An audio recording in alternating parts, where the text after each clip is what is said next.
Well, Mark, this is an active investigation. We know that 4 people have been shot. The bottom halves of trees where they've been just snapped in half like they were toothpicks. In our area, universities are continuing to watch the number of confirmed cases.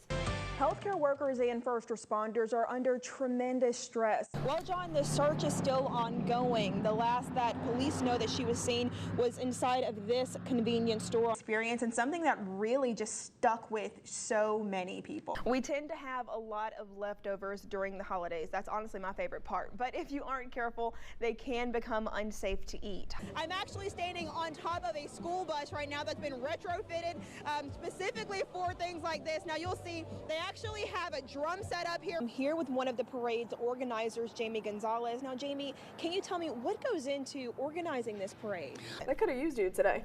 I don't know if they would still want me. Now, this is a very close game. Fans are saying that there's really no time to straddle the fence with this one. I'm here with Brian. He says that he's cheering for Alabama today. I've been living in Auburn for a couple of years, so I think I'm on their side, but it's a good game. If you take a look at where I am right now, you can see that trees have been uprooted, power lines are down, and in this mobile home right here behind me, a limb actually pierced through the roof.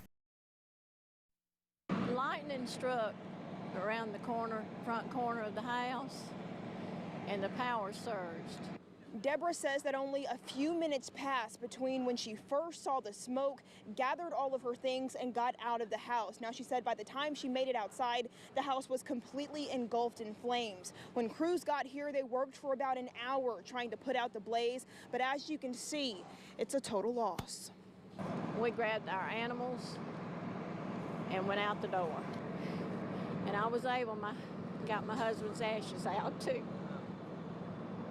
It only took the fire department 4 minutes to respond, but weather conditions weren't in their favor. And the higher the wind contained like that, it increases the fire, very quickly. The tin roof holds the heat in, and a lot of the manufactured homes like this, they do tend to burn a little quicker. Quicker than Deborah was prepared for. You think about the winds and the tornadoes and all of that coming through, and I don't know, it went so fast. She says she wants to continue to live in the area. I'm just going to have to take it day by day and see what happens. It's starting over. Deborah will be staying with friends until she gets back on her feet. Jordyn Elston, WSFA 12 News, Montgomery County.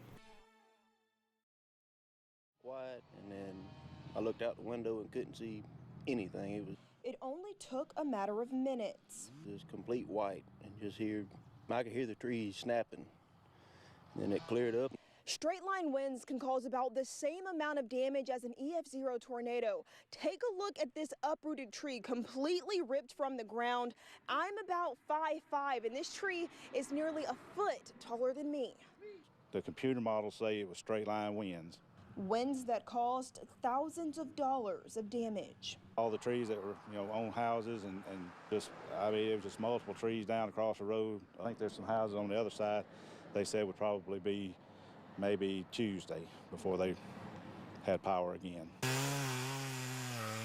Many people within the community are already stepping in and trying to help the area rebuild. A lot of people still have a lot to do with their own house yesterday, and everybody's still checking on everybody, going around, make sure everybody's okay or needing anything. EMA officials say that although there are areas that sustained substantial damage, no injuries have been reported. Jordyn Elston, WSFA 12 News, Butler County. I was really shocked and surprised to find out that it had closed. People in the Chisholm community are no longer in easy walking distance to a grocery store. The only source of fresh fruits and veggies, the Piggly Wiggly on Lower Wetumpka Road, has closed its doors, creating a fresh produce food desert. We're talking about an area of the city where not every single household has access to a vehicle of their own to drive themselves to the grocery store, so it's more important for groceries to be readily accessible by foot or either by public transportation. Piggly Wiggly was the only grocery store in the Chisholm community. Now if someone without transportation wants access to fresh produce, they'd have to walk just over 2.5 miles, about 45 minutes to the nearest grocery store. In a statement sent to us today, Tracy Larkin, the city council representative for the Chisholm community, expressed his disappointment in the store's closing. He continued to say that the store filled a critical void for citizens and that he believes government must work with private enterprises to find a solution. And members of the community agree. And I'm hoping and praying that we can lobby or find someone or some corporation that will be available to us to have a store that has produce in it. Health advocates say that not only is there a want for fresh produce, there's a need. So having the availability of fresh fruits and vegetables allows you to kind of offset the issues that you would have if you develop chronic disease, and it also teaches you to manage your chronic diseases with those products. We have reached out to officials with Piggly Wiggly, but have been unsuccessful in contacting the owner to figure out the reason why that location is closing.